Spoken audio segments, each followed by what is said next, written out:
welcome members of the public and members of the Overview and Scrutiny Committee and other elected members today for this mayoral question time session. My name is Aidan van der Waar. I'm the chair of the Overview and Scrutiny Committee. Just a reminder to those present, this mayoral question time session is being live streamed and a recording will be put on the Combined Authority website. Just a reminder to ask everyone to turn their mobile phones off. I'll check mine to silent, to vibrate while this is taking place. So the mayoral question time is split into two parts. The first part is to receive questions from members of the public who submitted the questions in advance, and the second part is to receive questions from members of the constituent councils of the Combined Authority, and these will be asked by the members who are present where they can. All questions obviously need to be aligned to the mayoral ambitions or the Combined Authority as corporate priorities. So we've received 5 questions from members of the public. So I'll invite them to ask their questions, and then we'll have a response from the Mayor, Nick Johnson, and then there will be, when the questioners are present, to ask a supplementary question which has to be related to the original question asked. In the first instance, I'm going to invite Mayor Nick Johnson to make a brief statement before we move on to the questions. Thank you very much. Thank you, Chair. Thank you, Aidan. I just want to say, first of all, I'm very grateful to everyone involved in making this another attempt at our new Mayor's Question Time process happen. I'm also very pleased and want to say a big thank you to the St. Neots Football Club, who are hosting us today for the hospitality. And for me, it's a very special moment, as for those who know my political history know, this is where it all began for me, where I was first elected as a representative for Loves Farm, and obviously have moved on to greater things, but public scrutiny has always been at the heart of what is good public governance, and hopefully this is another example of where we at the Combined Authority are being seen to be both responsive and reactive to the needs and desires of our local community. I obviously greatly appreciate the members of the public taking the time to submit questions and engage within this question time, but obviously understand that due to work, school or family other commitments, being here in person is not always possible. I want to thank the members of the Overview and Scrutiny for their questions, and I very much look forward to our sessions and indeed future sessions of question time in the future. I should also apologise, just in case time becomes a bit of an issue here. For those who know, Matt Pennycook, the Minister for State for Housing, is hosting a round table today on the biomedical campus, and there is a need for myself as Mayor to be there. So I'm hoping that we were able to get through that, but scrutiny comes first. Thank you. Very much indeed. So on to the first question. The first question we have received is from Simon, who is not present. So I'll read it out on his behalf. Considering predictions that extensive parts of Cambridgeshire, including many of our wonderful towns, may be underwater in the coming decades, what proactive steps are now being taken to safeguard these areas, support displaced populations, ensure the resilience of critical infrastructure such as railways, bus routes, utility networks, and the vital food production in affected farmland? Well, first of all, I'd just like to say thank you for such an important question to open up our question time. And so thank you to Simon. You highlight an issue which, if I'm honest, having been a resident in the area for almost 20 years, I would be sort of ashamed to say I didn't quite realise the challenges that this particular area of Cambridgeshire and Peterborough is facing, and they've become more and more obvious over the last few years in terms of extreme weather events and indeed the sort of global challenge around the environmental crisis. But I'd like to reassure residents that the area is currently protected to a good standard by an extensive system of sea defences, pumping stations and a wide range of other flood protection measures. However, I am never complacent on this issue, and climate change and extreme weather will continue to bring those flooding incidents. You are right that forecasts based on our changing climate show an increase in risk over the coming decades. As a mayor, I thought it was important, and I have already discussed this pressing issue with a range of organisations that have responsibility for flood resilience. I welcome the Environment Agency looking at how much additional investment is needed to protect low-lying fens up to 2,100. I will be speaking to the Secretary of State about how long-term funding can be secured for this investment. I recently met and continue to be in contact with the middle-level commissioners and other drainage boards, and they have raised this issue already with the Secretary of State about the challenges they face. We, the Combined Authority, has agreed to funding for an adaptation strategy. This will look at the evidence to update our understanding of the impact of climate change on our existing infrastructure. Flood resilience is a key issue to consider, and it will be ready in 2025. As lead local flood authorities, both Peterborough and Cambridgeshire councils both have flood strategies, and I will continue to work with them to encourage action as they refresh their strategies. And finally, using our funding for our climate programme, we will be seeking projects to look at innovative adaptation and mitigation actions. We are already exploring new ways of making the Fens roads more resilient, for instance. As always, we need to work in partnership on these critical issues, and our updated climate action plan will indicate where we can invest and convene partners about, as you point out, the most important issue to make the biggest difference. Thank you very much indeed, Mayor. As Simon, who asked the question, is not here, there isn't a supplementary question. So the second question has been received from Emma, who again is not present, so I'll read the question. Why are people still waiting for urgent treatment or operations? When I got this question, I thought it's an important question. It may well be people who are watching, who are even in the room, or of that they themselves are waiting for things. Waiting lists are a significant issue at the current time. And actually listening to the radio this morning to Wes Streeting and acknowledge the release of another Darzi report, it is of significant concern that as we have a new government in place, there are significant challenges ahead for our NHS. I may myself work within the NHS, and I'm very proud of that. And I think to some extent I'm well placed to work with the Combined Authority to look at this problem. But we are not statutorily involved in the design, management or delivery of primary healthcare services. But we are an active and willing partner of the region's integration. I am, perhaps understandably, in my professional background, passionate about the UK's public health and believe that any effective strategy for NHS recovery, as alluded by Wes Streeting this morning, must involve wider public service reform that proactively enables and supports the living of healthier lives. And on that note, I'm very pleased to say, as the co-chair of the Health Devolution Commission, I believe there's a lot of work that organisation has put out into the public domain that would work well with some of the ambitions of the current government. As for the specific question around urgent treatment or operations, rather than a subjective opinion on the causes and consequences of National Health Service waiting lists, I will point to two publications that I believe offer informed and dispassionate analysis. Please, I would suggest looking at the British Medical Association's NHS backlog data analysis, which was last updated in August of this year, and then for other additional useful context, the King's Fund comparative analysis of the NHS with healthcare systems in other countries. I still believe that the NHS is one of the jewels of our public institutions. By way of summary, the King's Fund shows that whilst the NHS is administratively efficient and better protects patients from high-cost healthcare, patient outcomes are unfortunately below average. As for potential causes on a per capita basis, I know this myself, the NHS has less medical equipment and fewer beds. It also has fewer doctors and nurses, as well as allied healthcare professionals. So in terms of solutions, the PMA is calling for preventative action to stop hospitals becoming overwhelmed.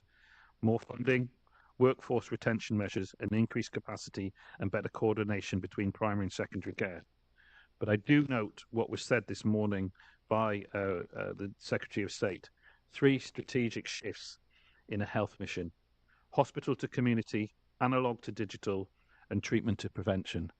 I particularly feel that the treatment to prevention and taking on the ambitions that have previously been articulated by Professor Sir Michael Marmot in terms of how prevention actually in the longer term gives much better health outcomes. And the ambition, this is a personal one for us, to have a combined authority that is signed up to Marmot values and be part of a Marmot nation is where I feel we need to move alongside. That's a long-term situation, and if you are asking this question because you yourself, Emma, are waiting for urgent treatment operations, I hope you get the treatment soon. Thank you very much, Mayor. Thank you. Again, as Emma's not here, there is no supplementary question.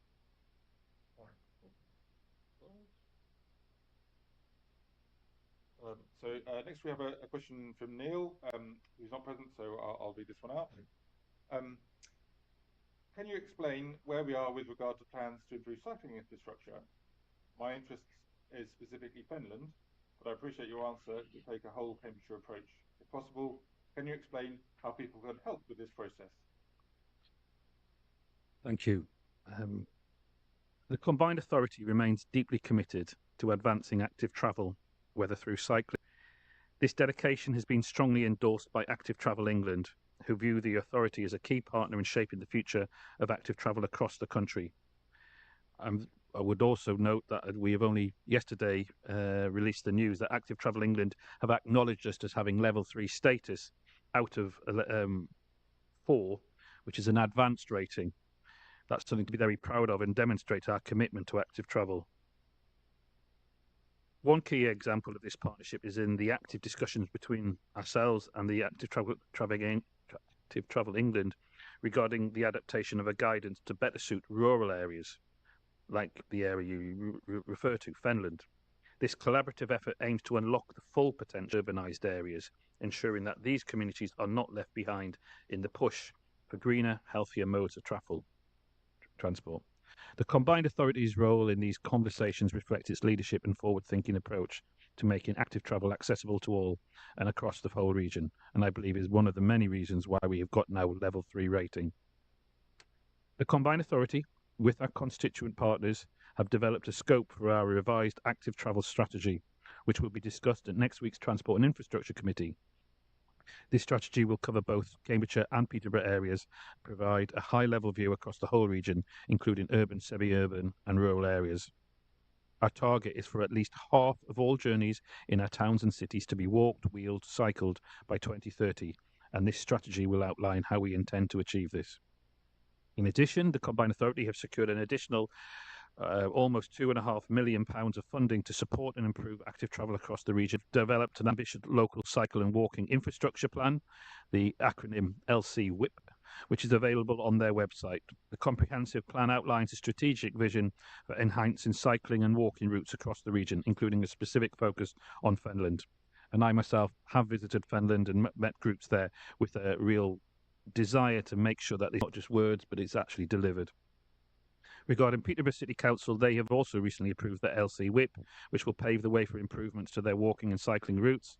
And Peterborough City Council is also currently developing a rural walking and cycling strategy to identify new routes and improvements to existing routes across the rural areas, ensuring connectivity to our urban cycle network and access to the countryside.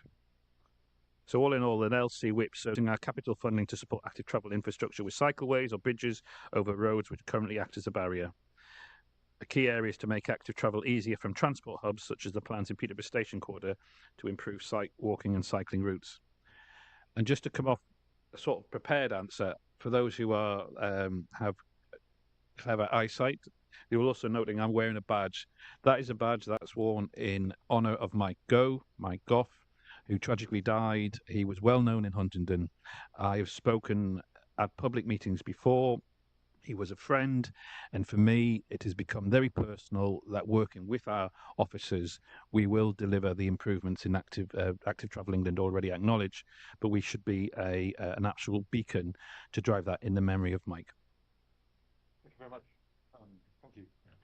Neil's not here. There's no question. We move on to the fourth question from the public, received from Roger, who's not present, so I'll read it out. Why has the bus improvement plan been so weakly introduced in Peterborough? The station quarter has no bus provision. the Mayor has only managed to provide a small handful of extra buses in Peterborough. Queensgate bus station has bus information provided by a private individual. Failing, who is in Peterborough failing, who is in charge? Feel the frustration in Roger's question, and to a lot of, I acknowledge it. But things happen in stages, and I've got huge ambitions, which I'd like to kind of talk about. So I fully recognise the importance of bus and wider public transport for Peterborough residents, and how that would underpin the growth and success of the plans and ambitions we have for that city and indeed our wider region.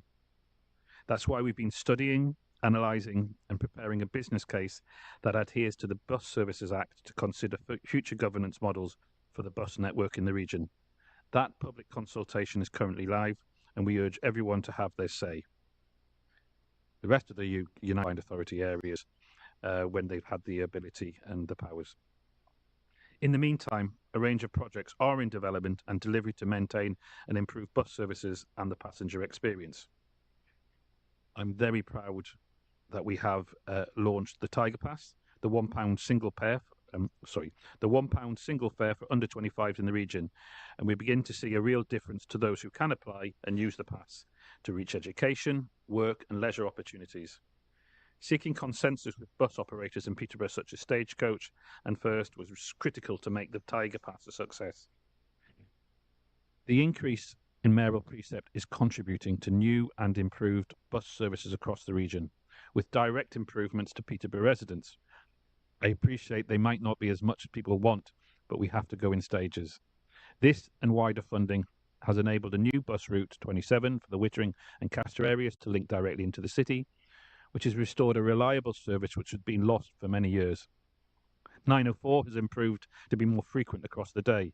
The 5 has been improved to serve a new development later in the evenings, enable residents to travel back from the city later in the day. The 4 has been extended to serve Thorney and Eye. When a major bus operator removed a number of bus services across the region in 2022, we maintained bus routes 23 and 24, Queensgate to Lynchwood, to support residents of the city. That is a commitment. It is a cost, but it's a commitment, and it shows and demonstrates my ambition. The new Peterborough Orbital is currently going through the final stages of the tender, and subject to that tender process, concluding will be implemented in November 2024. We are progressing the work on a new bus depot for Peterborough, currently moving through the feasibility stage to ensure the city has a modern, effective operational depot for the future. And to acknowledge on the point regarding the Queensgate bus station, I actually want to say a personal thank you for the members of the public who actually regularly up information at that bus station. You are a star and you are a credit to your city. We are keen to work with the owners of the Queensgate bus station, work with them collaboratively to improve the bus station and the passenger experience. We are also working through the plan to improve bus stop shelters across the whole of the region, and subject to funding, how we can ensure passengers are better informed on the bus safe, accessible, enjoyable environment on those bus services. Thank you. Thank you very much indeed. So yeah, as Roger's not here, there is no question. So the fifth and final question from the public is from Simon, who's not present, so I'll read this one out. Can the Mayor please advise the total amount of Peterborough taxpayers, the total amount that Peterborough taxpayers are contributing to the bus improvement plan, and if he believes the week after improvements that it's value for money? So, as I mentioned before, the mayoral precept contributes to passenger transport network, to the passenger transport across the whole of the region. In total, that is an investment of just over £1 million per year for the bus network, of which around 2.2 million is from Peterborough. It equates to just under 10p per day for the average household.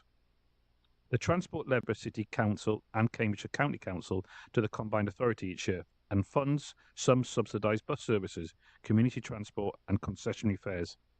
How this payment is funded is decided by each of those councils through their financial plans, but 2025, the total levy is 13.8 million, of which 3.7 million is from Peterborough City Council. The decision to invest in the service recognises that people would use buses more if they were more convenient and more frequent as workers. those travelling from rural communities who may need to access services, and people who wish to travel for leisure. And to finish off, to say the answer. Question. Thank you for answering the questions from the public, and I would like to say that we're really grateful for those questions. That they were excellent questions that did focus on the work of the Mayor and Combined Authority, and yeah, give us a. It would be happy to submit follow-ups for future sessions, and I do invite other questions as well. That makes the session very good. So we're now going to move on to questions from elected members of constituent councils. Again, for questions for those questions submitted where the member isn't present, I'll read them out, and where the member is present, they can ask a supplementary question. First question is from Councillor Davenport-Ray, who I don't know personally, so I don't think she's here. So I'll ask that question on her behalf. Thank you for visiting the wonderful Huntingdonshire District Ward of St Neots East. I, as in Councillor Davenport-Ray, proudly represent our community on the council, as did the Mayor in previous years. Our community is growing quickly, yet local health facilities do not exist. There's none in Loves Farm 1, where the question is being held, and none are planned for Loves Farm 2. Wintringham has set aside space for health provision. The developer is eager to support the project, but the NHS shows that no interest or impetus to provide a service. Given the Mayor's objective to deliver better health outcomes, how can the CPCA have pressure and impetus to resolve this situation?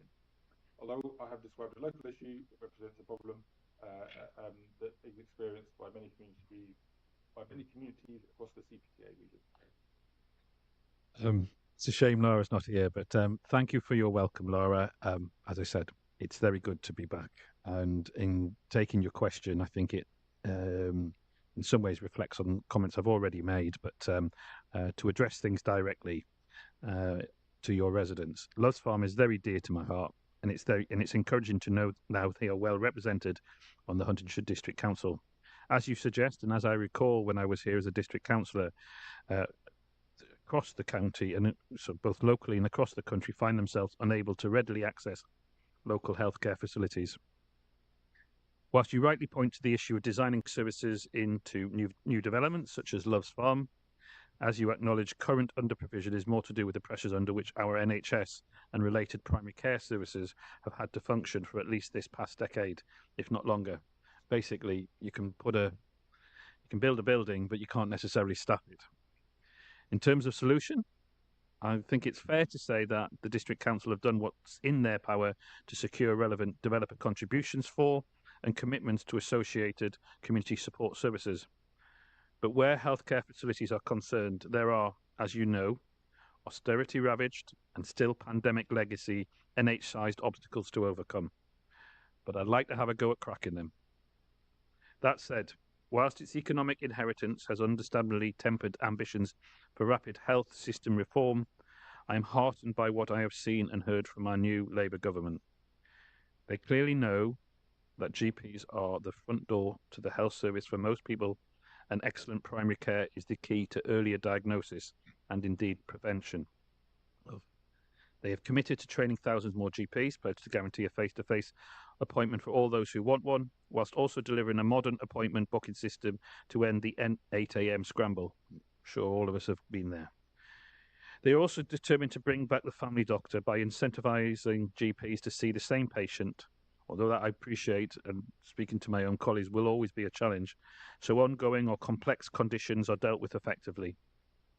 And as for the integrated care, and more specifically back to your question, my understanding is that this government will trial neighbourhood health centres, bringing together existing services such as family doctors, district nurses, care workers, physiotherapists, palliative care and mental health specialists under one roof. And we do have good examples in this area.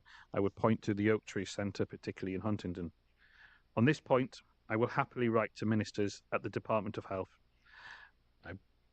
And I will similarly arrange to talk with my health and wellbeing ICP colleagues regarding what more we can do with our existing powers and resources with regard to your specific situation. I will, of course, keep you informed of my progress. Thank you. As Councillor Davenport-Ray is not present, there's no supplementary. So the next question is from Councillor Lido, I think. Gledo. Hmm? Gledo. Gledo. Apologies. Who isn't present, I believe. So I'll ask the question. What success have you seen so far in reducing health inequalities through your joint working with integrated care? How to measure success in the health realm, and particularly in reducing health inequalities. Just for reference, obviously, one of the mayoral priorities, or one of the 4 mayoral priorities, is this ambition to work closer with the integrated care partnership. And I think to acknowledge what I've said before with regard to the ambitions of the government around health prevention, I think we are well placed. So it's great that we've been talking about it for some time, but to move on, I'd like to acknowledge the importance of tackling regional health inequalities. I'm going to give, for its eloquence, I'll utilise the Cambridge and Peterborough ICS's own words in describing effort and progress across our region. We are a region of cutting-edge innovation, world-leading universities and research institutes, and internationally renowned healthcare institution. However, I know from personal experience it is also characterised by stark health inequalities. To put that into context, approximately 112,000 of our population, 13%, reside in the 20% most deprived quintile nationally. Of these, approximately 95% live to our north, concentrated in and around Peterborough and Fenland, with pockets of deprivation also within Cambridge City and indeed other areas of the region. A 10-year life expectancy gap exists between men living in the poorest areas of Peterborough compared to the most affluent areas of Cambridge. This gap in life expectancy is driven predominantly by early deaths due to cardiovascular disease, cancer, and respiratory conditions. Additionally, people in the poorest areas of Cambridgeshire and Peterborough are much more likely to be hospitalised unexpectedly, with avoidable admissions being twice as high in our most deprived neighbourhoods. Our integrated care system recognises the real impact these and other statistics have for health and well-being of our local communities. Although the system continues to face multiple challenges as referenced in the previous response, by working in a more joined-up way, we will be able to use the funds available to much more effectively improve the health and well-being of our local people throughout their lives. But I'll say it now, Councillor Gledo. How far that goes takes time, and we have to almost embed that ambition early to see the changes over a much longer time period. In the current government, we often talked about 10-year growth plans, but we should be thinking 10-year health plans. But there are some priorities, and I will share those with you now. I welcome that priority 1 is to ensure our children are ready to enter education and exit prepared for the next lives. We want to help local children get the best out of their education during their formative years, and let's make sure that every child is ready to start going to school when they reach the right age to do so, and supporting their children's physical and mental well-being so that they can have a positive experience whilst in school. Those experiences in the very young ages and as they go through school will shape their longer-term health outcomes. Priority 2, creating an environment to give people in the opportunity to be as healthy as they can be. Priority 3, reduce poverty through better employment, skills and housing.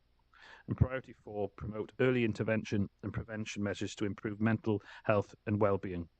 I could go into all of those in much greater detail, but if I were to sum it up, as I have already said, Professor Sir Michael Marmot, over a decade ago, highlighted that the biggest thing that will affect people's health and their long-term healthy living is not how good the local hospitals are or how they access their local GPs.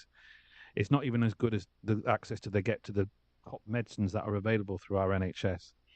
It is affected by poverty, and it's addressing issues like poverty and the inequalities that we have in our local region, dealing with the fact that if people access a job, have employment opportunities, education opportunities, that in itself gives people better health. So when we design at the Combined Authority with our constituent authority partners, any policy, we should always be putting health prevention and the importance of public health. It is a duty not just for the NHS and frontline practitioners, it's a duty of my transport officers, it's a duty of my skills officers, it's a duty of every single public officer in the Combined Authority, and indeed I would hope constituent authorities. Thank you. Thank you very much indeed.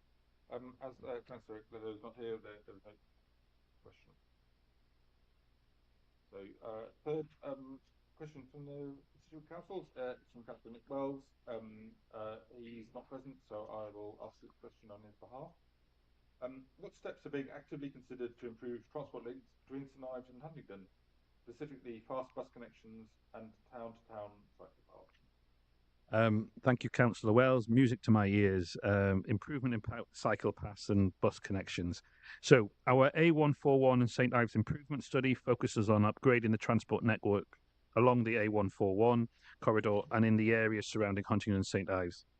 Through the proposed improvements, the Combined Authority aims to enhance both local and long-distance travel, addressing several key challenges, including road safety concerns and the risk of accidents, limited active travel options and insufficient safe off-road walking and cycling routes, and inadequate public transport services. I would suggest they are the very things that you're asking about here. The public feedback we've had so far has strongly emphasised the need to reduce road traffic while promoting active travel options, and that's got to be safe, in memory, as I say, of Mike. There's been overwhelming support for a balanced approach that combines bypass routes with sustainable travel solutions, reflecting the community's desire for both immediate relief and long-term environmentally friendly transportation strategies. Later this autumn, we will be seeking public input on several proposed options aimed at enhancing public transport services, as I have discussed. And in regard to fast bus connections, we look to an extension of the Cambridgeshire guided busway running through St Ives along the A1123 to Huntingdon and continue to Alconbury Weald with a frequency of 4 buses per hour, an extension of the guided busway along the A1307 to Huntingdon with 6 buses per hour. And as for active travel routes, an offline route connecting the east of Huntingdon to the west of St Ives, an offline route for the south of Huntingdon to the south of St Ives, and a route along the A1123 between Hertford roundabout and the Silverco West roundabout. They are proposals which I believe represent a significant step up to create a safer, more efficient and environmentally sustainable transport network for the region and your particular area. And I do look forward to engaging with yourself, with the public on these options and working together to shape the future of travel, safe travel in Huntingdon and St Ives. Thank you very much indeed. So as Councillor Wells is present, there's no supplementary question. Now for the next question, we do have the questioner present, so if I could invite Councillor Hunt to come and take a seat here by the microphone. And obviously, as Councillor Hunt is present, he will have the opportunity for a supplementary question after it. So if you could ask your question, please. Thank you, Mr. Mayor, and apologies for the number of questions I have put in. No, that's good. So for some context, I am a former apprentice. I left school right after turning 16 to go and do an apprenticeship in substation maintenance, and it changed my life. I would not be sitting here with the opportunities I had today had I not gone down that route. So for that reason, I fully support the CPCA's ambitions on apprenticeship creation and good quality apprenticeship creation. However, previous performance scorecards have shown that the authority is currently falling short on its targets in this area. What's the reason for this? What action is already being undertaken to create apprenticeships, and what will be done to ensure that the targets are hit? Thank you.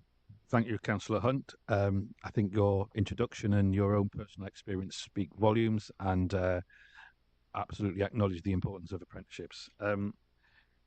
As indeed does the Combined Authority as an organisation, and how that is so important to our labour market, both for early careers, for individuals, and for those looking to progress within their career.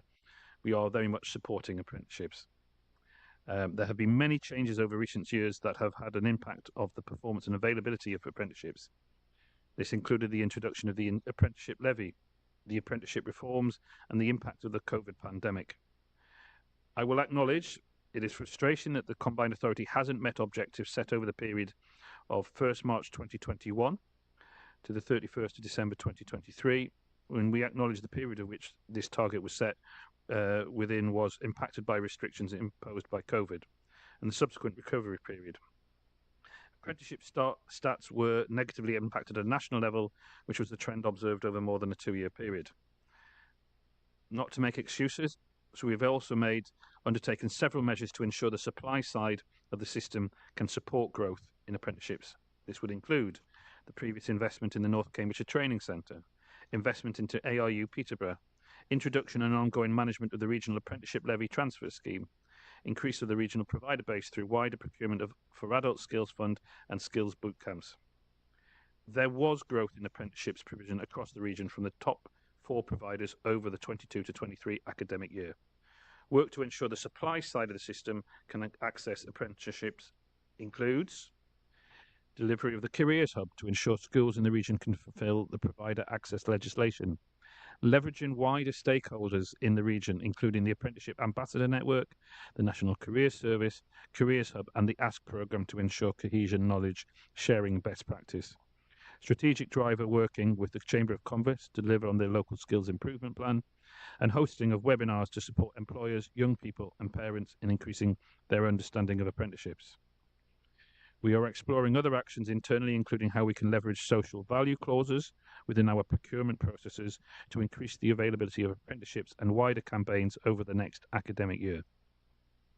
We should note that further changes to the apprenticeship levy is expected following the change of government, and what was directly written to by the Minister Liz Kendall, about this, and I am awaiting that further information to allow us to plan for any support in ensuring businesses and residents in the area can benefit from future changes. And although this is very much the area for which I share with the lead member, Councillor Lucy Neth-Singer, and obviously work closely with our officers, I would also encourage you, Councillor Hunt, to be involved in that. I think we would welcome your lived experience. So thank you for asking the question. We would welcome you being part of that solution. Thank you very much. Do you have a supplementary? If I could, please. You mentioned working with training providers. Huntingdonshire, as of a few months ago, is now home to the East Anglia Energy Academy, which is an absolutely brilliant opportunity for the area. And what can the CPCA do to encourage other providers like that to set up shop in Cambridgeshire and Peterborough? On that specific example, I'm proud to say I actually did go along on the official opening day, although I was a little bit later. I missed the star guest, the Mr. Pimlico plumber. I was also, like yourself, very impressed with what they were offering. I will absolutely highlight that if it's not already a part of the work that we are doing in collaboration with the Combined Authority, would encourage my officers to look into that. I think it's a point where being visible, that we take at the Combined Authority apprenticeships seriously. Again, that's sometimes the outreach work that our officers do, but I'm more than happy to work with at a local level, particularly with Huntingdonshire, where I know it is taken very seriously, to being part of that link up and using both our comms team and the expertise of our officers to ensure that there are as many local small and medium enterprises as well as big organisations are thinking, what can we do to work with this Combined Authority and work with the Mayor and their officers to deliver this as a new way of looking for employment opportunities and growing the economy. Perfect. Thank you. Thank you very much. Now, Councillor Hunt has another question. If you ask that. Yep. So there's an old joke in Huntingdon that the best night out in Huntingdon starts at the bus to St Ives. It's an incredibly difficult time for hospitality in the nighttime industries right now, with spiraling energy costs, rent, and so on and so forth. So, what is the CPCA doing to support the nighttime economy in areas outside Peterborough and Cambridge city centre? Okay, Councillor. Well, I will avoid from engaging in the competition between Huntingdon, St Ives, or indeed St Neots, where we're sitting, because those sentiments, I think, are expressed in all market towns, and you could add in Ramsey, you could add in March, you could add in Wisbech. So you are absolutely right that the nighttime economy can extend between what we would see as more the traditional metropolitan areas, although they themselves have the challenges. But to focus on the market towns, we have at the Combined Authority have had the Market Towns programme, and that has enabled to support the revitalisation of several key towns across the area to sustain local business growth and positively impact on nighttime economies. Those interventions include over 2.3 million invested on new public realm space and street furniture and improving shop frontages and high street appearance. I visited areas myself. Over £500,000 invested in improving market squares and pedestrianised zones. Over $750,000 invested in improving town centre digital connectivity, wayfinding, introducing new smarter technology. Over 200,000 invested on improving and upgrading street cameras to better track footfall and town centre security, and over 790,000 invested in supporting local transport improvements and new cycle links. And that is to finally acknowledge the big things that we have done in recent times in the Future High Streets funding in both St Neots and March, up to over £5 million to improve both town centre transport infrastructure and paving. Suppose I could go out more as well, and I could be seen out and about in the nighttime economies of these market towns. It is something that is a challenge, I think, maybe even as a knock-on from the effects of COVID and willingness to, go out and socialise. I'm very hopeful that some of the examples that we've given, and we will continue to work with where there are proposals from constituent authorities where they want to particularly focus on growing their local economy, particularly the nighttime economy, they would be welcomed with open arms by myself and officers. Thank you very much. Aslan, do you have a supplementary I question? don't to that one. Okay. Thank you. And your third question, please, Councillor Hunt. Yeah. So we've spoken a lot about cycling infrastructure earlier. So I just wanted to ask what work is being done to improve cycling infrastructure in market towns and rural areas, and what is the combined authority to do with to help improve safety at cycling accident black spots, such as the Huntingdon Ring Road, which you did come along with me to visit last year. Indeed, yes, and just off the Huntingdon Ring Road was unfortunately where Mike was passed away. So I apologise for a slightly wordy answer, but on this one I want to give some detail. So the Combined Authority, in collaboration with its partners and constituent councils, has successfully secured significant funding from Active Travel England, as I alluded to before. And that achievement, I believe, reflects the strong partnership and willingness for officers, and particularly our active travel team, who we have brought into the organisation since I arrived as mayor, to kind of engage with and look at safer and greener travel options for local communities, particularly around market towns. These funded projects include the key routes, which will encourage active travel between market towns, include Buckton to Brampton, under construction; Whittlesford to Duxford, under construction; Alconbury to Huntingdon, under construction; Godmanchester Huntingdon Centre, the development of options; and Brampton to Hinchinbrook, and development. We also have in Peterborough the flagship Thorpewood Cycleway. These walking and cycling schemes are designed to provide residents with healthy and more environmental-friendly alternatives to car travel. Cambridgeshire County Council has also undertaken improvements to the Huntingdon Ring Road by enhancing signing and improving the southern section of Ambury Road linking to the Ring Road was made two-way for cycling to provide a continuous route to the town centre, and again on the back, unfortunately, of a tragedy that happened on the Ring Road.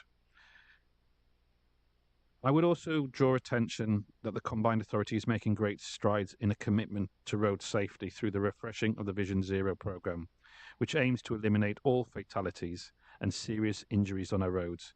People may say that Vision Zero is a pipe dream, but I'd rather shoot for the stars and have a pipe dream. To drive this ambitious goal forward, Christopher Mills has been appointed as the new Transport Programme Manager, bringing fresh energy and focus to the initiative. And he is currently reviewing the programme, actively engaging stakeholders, and organising key board meetings to ensure a collaborative approach to safer roads and that vision of zero road deaths. Once priority projects have been agreed upon, a targeted package of measures aimed at reducing deaths and serious injuries will be finalised. Funding allocated to the road safety budget outlined in the medium-term financial plan will be accessed via the SAF process to put these vital projects into action. So in addition to that important ongoing work, there has been another noteworthy success in road safety. The local fire service recently won a prestigious national award for their pioneering tyre safety initiative, which cleverly combined a free car wash with tyre pressure and wear checks. This initiative not only increased awareness, but prompted many car owners to take immediate action to ensure their tyres were safe for the road. That's where it comes across. Collaborative working, thinking big. The Vision Zero programme is moving forward with new momentum, working to make our roads safer for everyone while building on the success and innovative community-led projects like that initiative. Thank you. Yes. Thank you very much. Councillor Hunt, do you have a supplementary on this? Yes. So you mentioned a list of priority projects. Do you, you know, when we can expect that list? That is a quite specific detail, and I would suggest I need to get a written That answer is back to you absolutely fine. from officers with regard to that. Whatever happens, it's never quick enough, but I will be asking the officers to come out on you on that. Thank you very much. Thank you very much, Councillor Hunt. Thank you very much. Councillor Inskip, will you be happy to come and ask a question from our PEP?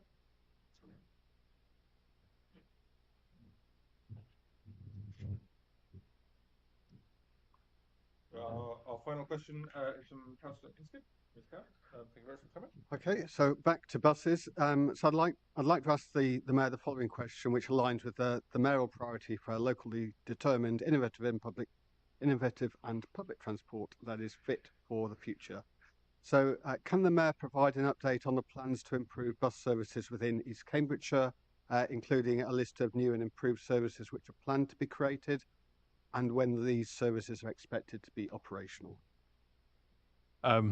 Thank you, Councillor Inskip. So first of all, I just want to say thank you for everybody watching and for their patience in going through these answers. But in answer to your question, I'm always happy to go back to buses.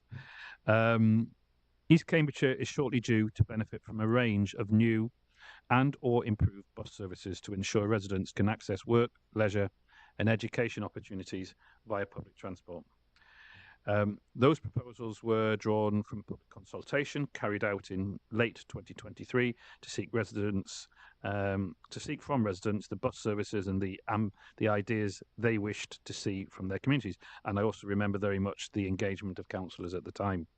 Residents under 25 in East Cambridgeshire can apply and make use of the Tiger Pass for these routes, also to enable that travel to be much more affordable at £1 per trip. So in regard to the specifics, we are introducing new bus links for residents between Sutton and Ely, with onward connections at Chatteris to Huntingdon. This will be in place in mid-October 2024. We are extending the current Zipper 2 service to March for Better. I know that's one that I'm very passionate about in East Cambridgeshire and District Council, which will directly link residents between Ely and March via Chatteris and Sutton. Again, this will also be in place in mid-October 2024. Those who live around this area, West Huntingdonshire, will already know about the Ting service and the successes we've had around that. We are introducing a new demand response service focusing on providing access to transport for underserved communities such as Little Downham and Isleton. This will be in place in November 24, brackets, subject to tender. We are introducing a brand new service between Soham and Cambridge via Burwell, Swaffham Bulbeck and Swaffham Prior. I particularly remember the lobbying and engagement from the communities there. This will be in place in November 2024, again, subject to a tender. We are introducing a new bus service on the B1102 corridor with interconnections to access different parts of Cambridge, vitally important for education from towns and villages to the east. Again, this will be in place in November 2024, subject to tender. And finally, we are aiming to introduce a direct link from Longstankton Park and Ride to Sutton for onward connections. Officers are currently investigating this service further with a long-term road closure we have become aware of that would affect the routing. And on that note, I would also add, I've had lots of engagement with Stagecoach and indeed local councillors at the lower portion of the busway. I'm very much aware of the challenges that local residents, maybe not necessarily in East Cambridge. So if we are moving people more from East Cambridge to try and encourage their link up with the busway, we are working hard on the frequency of bus services in that area. In some ways, it's one of those the benefit of success. People are more willing to use buses. They see it as affordable, particularly driven maybe by the Tiger Pass. But as we create the demand, we need to be able to keep up with it. And that comes by working collaboratively, not just with the community, but obviously with the operators. Thank you. Thank you very much. Councillor Inskip, do you have a supplementary question? I do, yes. And just to say, I appreciate the work that's been done in terms of working with residents in East Cambridgeshire, and if those services come to happen, I think we have something that will lead to a big improvement, because we've had decades of decline in services, And in a rural community, it doesn't matter how cheap the buses are. If there isn't a Yeah, bus, yeah. it's irrelevant.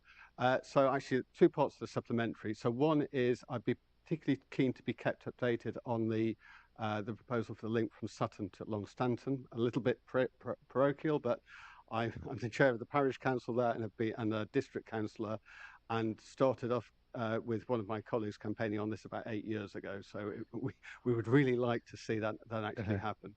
The more general question I've got is that if these services do come about on the timescales you've just outlined, what is then being done to make sure that residents are aware and are confident that they can rely on those services and get them to use those services?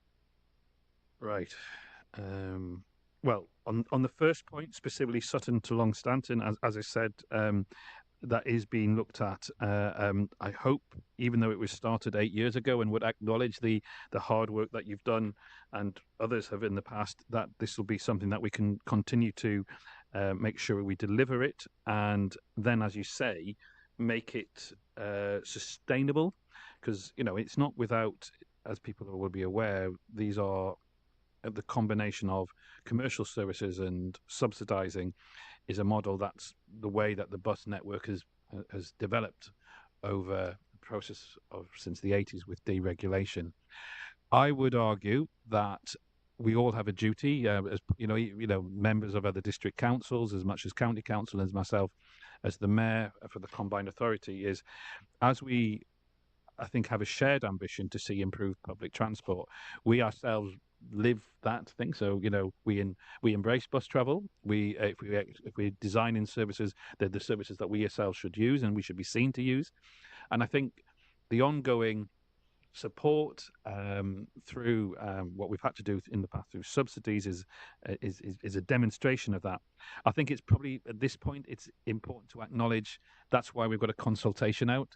It is a consultation as to how in the longer term we can work with operators and as a combined authority looking at how those structures of control, and that's obviously the options that are on the table, be it an enhanced partnership or a franchising.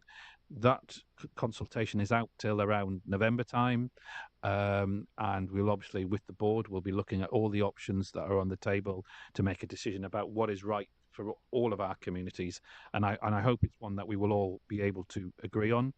I think it's important that all local authorities, they report into that consultation, but also make it far and wide. And I just want to make a final acknowledgement to a huge step change in my own organisation's communication department. I've seen a real enjoyment in being able to engage with their work to get the message out about what we are doing for bus services at the moment, but also about trying to encourage people to engage, not just with the consultation, but also hopefully just be aware of the work that we do at the Combined Authority. As I always say at many meetings, thematic committees, when people come as representatives for the different areas, I see them all, like me, a member of the Combined Authority. And our real strength and able to kind of make buses a more viable choice for all will be by working together to demonstrate that the collaboration delivers for all. So that's really a very wordy answer to hopefully the expectation of go to the consultation, let's all work together, and let's just build our network together. Thank you, Raj. Thank you for the question. Thank you very much, Frank, for coming here today and answering our questions so fully and openly. I appreciate that. I think it's a really important way of us understanding what you're doing, discussing what the Combined Authority is doing, holding you to an account to an extent. So really grateful for that. Very grateful to our colleagues on the Overview and Scrutiny Committee for coming and other councillors. Obviously, to members of the public for submitting questions. That's really important. Particular thanks to all the officers who've been involved in setting this up, making this work so smoothly. Very grateful. Yes. Thank you. I mean, all of this will be the answers will be published on the website shortly. So to finish off, I was wondering whether you'd like to. You're very welcome to say a few words.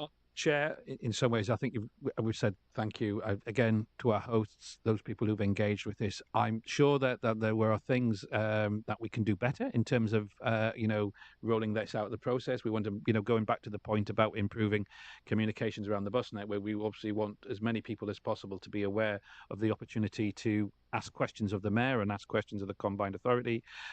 So if, again, be it officers, members of the Overview and Scrutiny Committee, yourself, Chair, who can make suggestions as to how they think that this will work. We can obviously access advice and look at options and evidence of where mayors do this in other parts of the country, which we might learn from.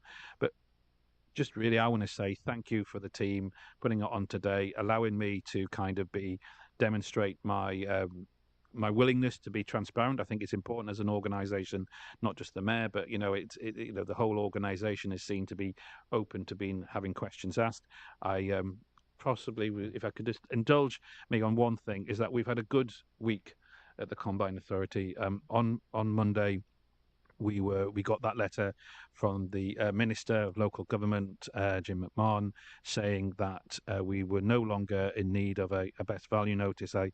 I feel in my heart of hearts that was something that we maybe should have had at the start of the year, but it was nice to get that official recognition that as an organisation we are seen as going forward and we can be part of the bigger picture that devolution and opportunity brings across the country, and we're very much seen at the forefront of that now. And on that note, but the importance of transparency and being seen to work for our communities, for me, I'm really, really proud of the organisation, which I think is demonstrating the 3 C's of compassion, cooperation, building for the community, and the fourth, or the actual official values of the organisation, being civil. And I think the kind of acknowledgement of the civic society out there and being accountable to them is one of the most important things. And I look forward to doing this again in the future. Thank you very much indeed. Good. You now have time to go and meet the minister. Yes. Thank you very much.